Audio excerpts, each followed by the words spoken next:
Jornal da CBN.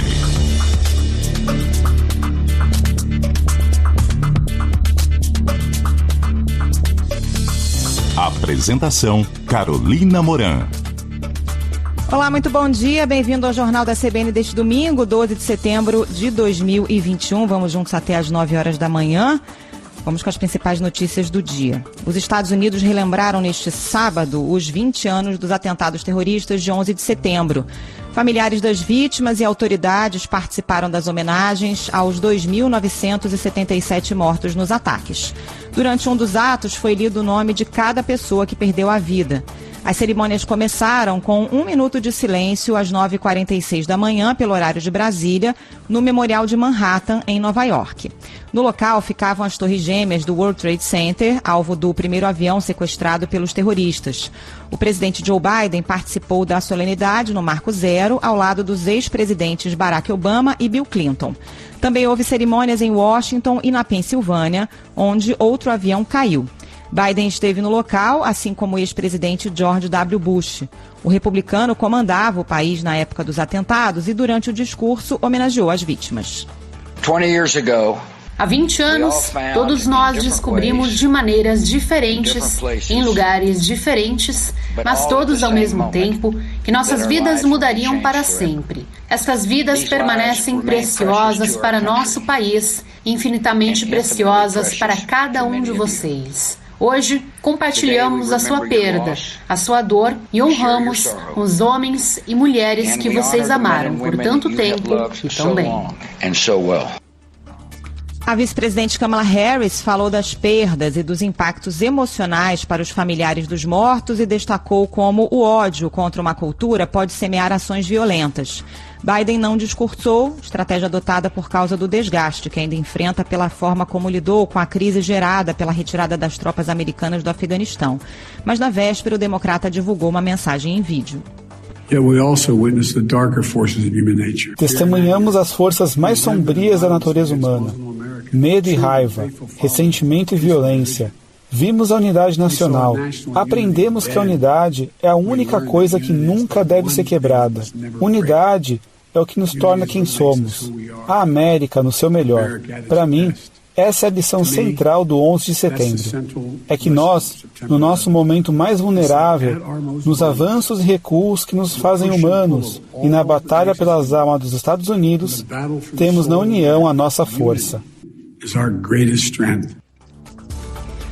O presidente americano ainda visitou o Pentágono em Washington. O edifício é sede da área de defesa dos Estados Unidos e foi atingido por um avião no 11 de setembro de 2001.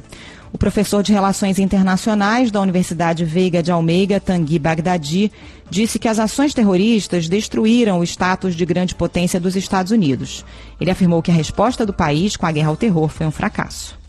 Foi utilizado uma ferramenta de guerra que normalmente é utilizada contra estados. Então eu preciso combater a Al-Qaeda e eu utilizo o exército americano para atacar de uma forma que eu atacaria um país, de uma forma que eu atacaria um outro estado. Só que isso não funciona porque a Al-Qaeda não é um estado, a Al-Qaeda não está num lugar específico, a Al-Qaeda é um grupo, a Al-Qaeda ela pode estar em qualquer lugar, ela pode sumir, ela pode se disfarçar. Então, isso acabou fazendo com que os Estados Unidos se colocassem em dois grandes conflitos, sempre com a ideia de combater o terrorismo, mas sem nunca conseguir atingir de forma definitiva os grupos terroristas que eram exatamente o alvo.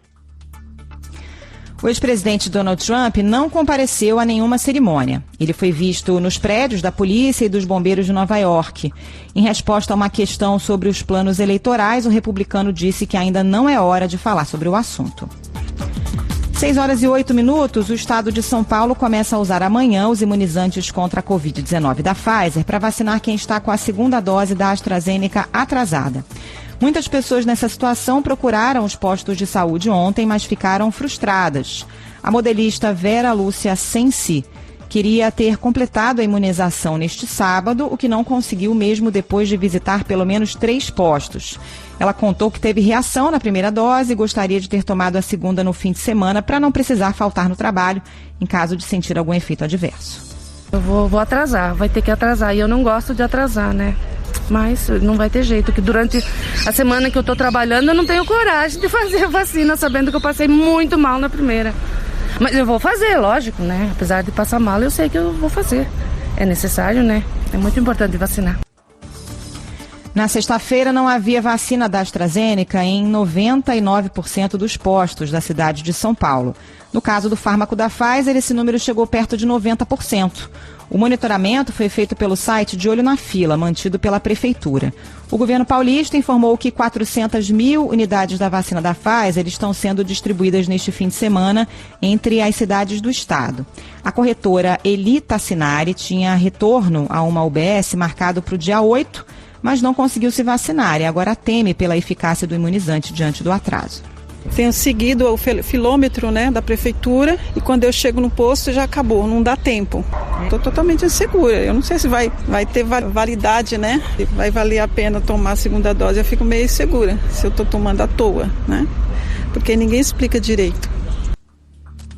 O pediatra e infectologista Renato Kifuri, diretor da Sociedade Brasileira de Imunizações, explicou que o pequeno atraso não atrapalha a eficácia.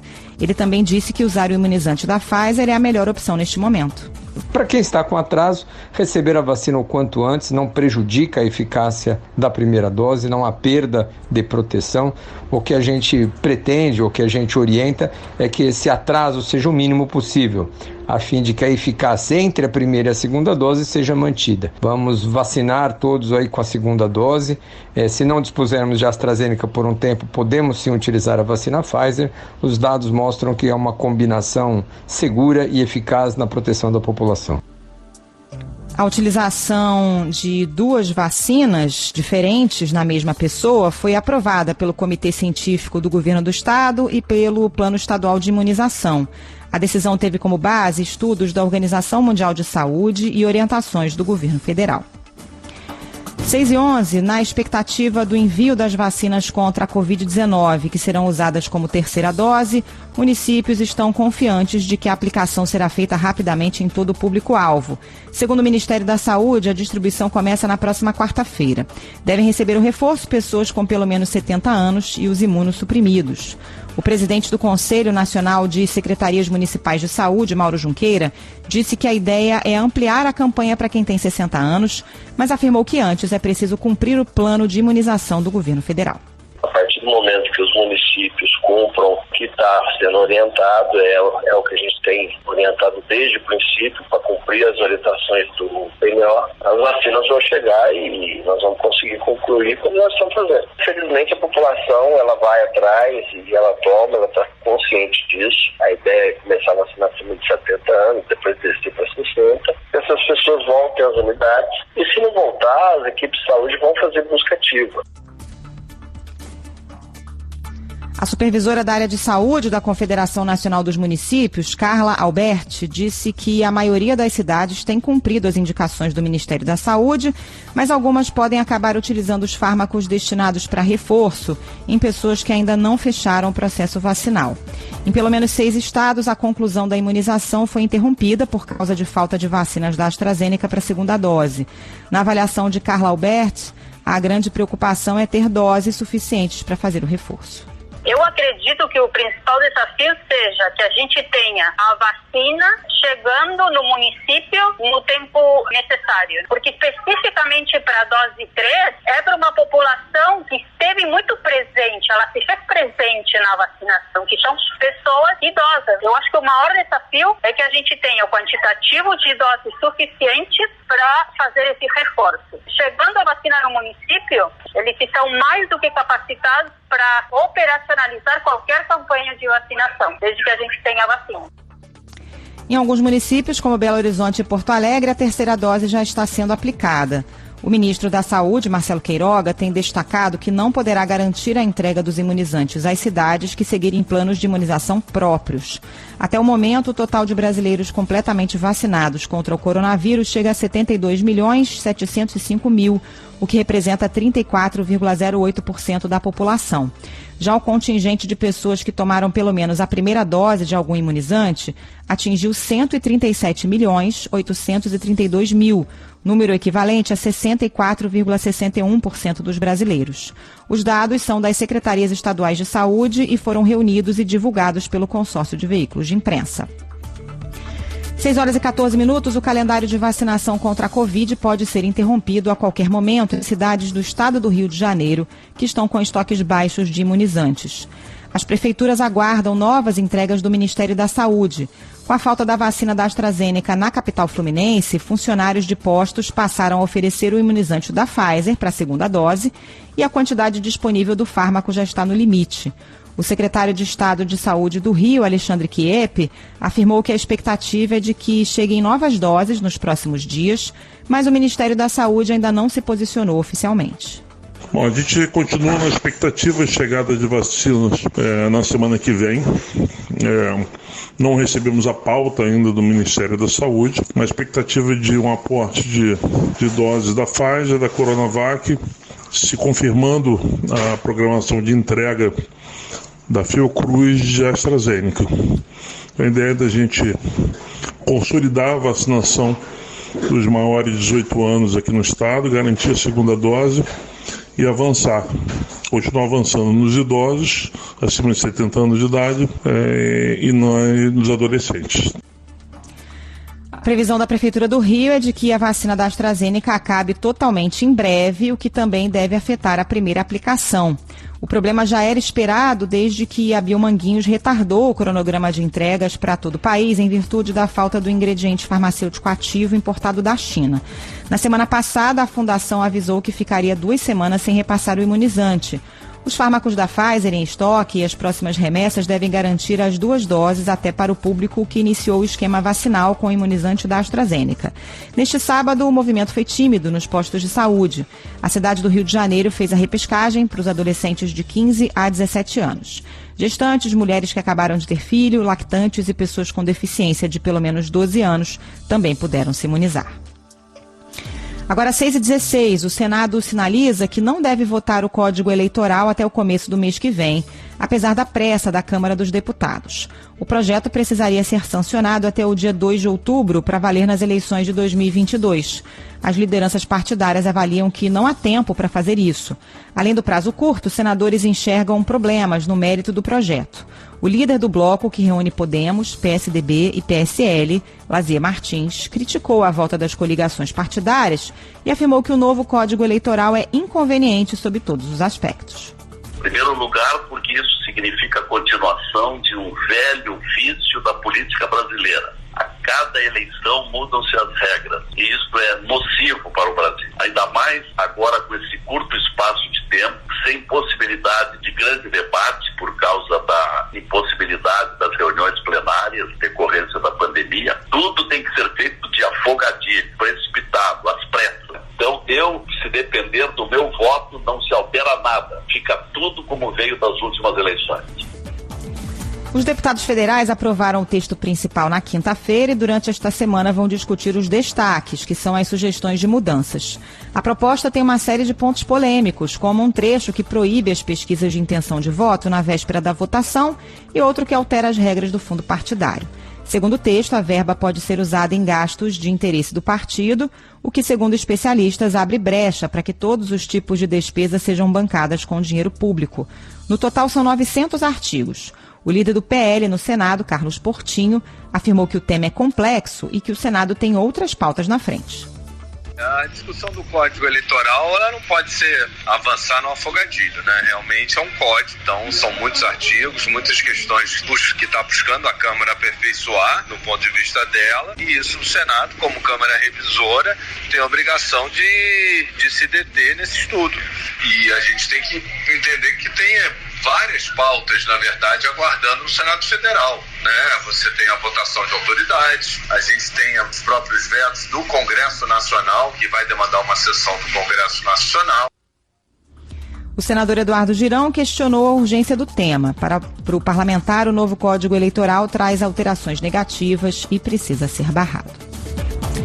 6h18, no primeiro evento público depois da declaração à nação, o presidente Jair Bolsonaro disse que foi apenas mais um na multidão de 7 de setembro, mas agradeceu aos produtores rurais a participação nos atos antidemocráticos.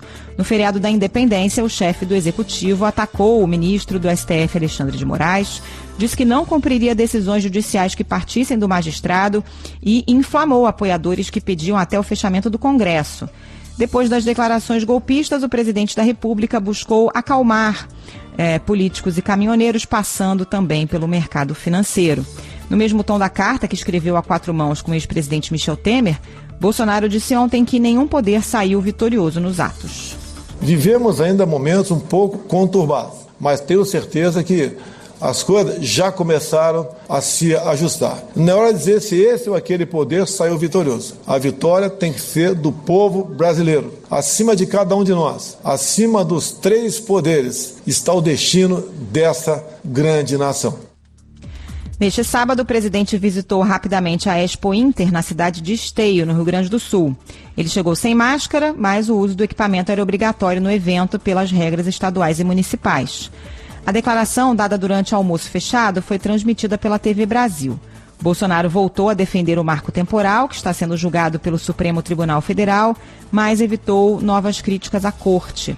A uma plateia de produtores rurais, ele disse que uma eventual decisão contrária ao marco temporal para a demarcação de terras indígenas pode representar o fim do agronegócio. O ministro do Supremo, Edson Fachin, já deu voto favorável aos indígenas. Pelo marco temporal, apenas terras ocupadas até 1988, ano da Constituição, seriam reconhecidas como de propriedade dos povos originais.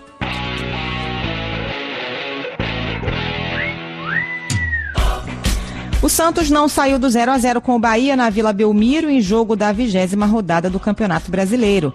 A partida marcou a estreia do técnico Fábio Carille no comando do Peixe. Já a Chapecoense bateu o Bragantino por 2-1 fora de casa. Foi a primeira vitória do time catarinense na competição. Pelo mesmo placar, o Cuiabá passou pelo Juventude no estádio Alfredo Jaconi. No Independência, o América Mineiro fez 2-0 no Atlético Paranaense. Hoje o Brasileirão tem mais 5 jogos: Grêmio e Ceará, Palmeiras e Flamengo, Fortaleza e Atlético Mineiro, Fluminense e São Paulo, Sport Internacional e Atlético Goianiense e Corinthians. O Timão não poderá contar com o meio atacante William. De acordo com a Agência Nacional de Vigilância Sanitária, o jogador assinou um documento em que se comprometeu a cumprir quarentena de 14 dias depois de voltar do futebol do Reino Unido. Essas e outras notícias você acompanha a partir de agora aqui no Jornal da CBN. Vamos juntos até às 9 horas da manhã.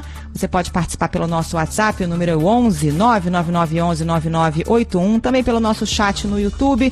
Vou deixar aqui meu e-mail, carolina.moran@cbn.com.br. Também estou nas redes sociais no @carolmoran, que tem um dedado mudo no final. E se você está nos acompanhando no radinho, quiser mudar, pode também nos acompanhar pelo site da CBN, pelo aplicativo, pelo YouTube ou ainda pelo Globoplay, também com as imagens. Vamos juntos então até às 9, agora um rápido intervalo, a gente volta já já.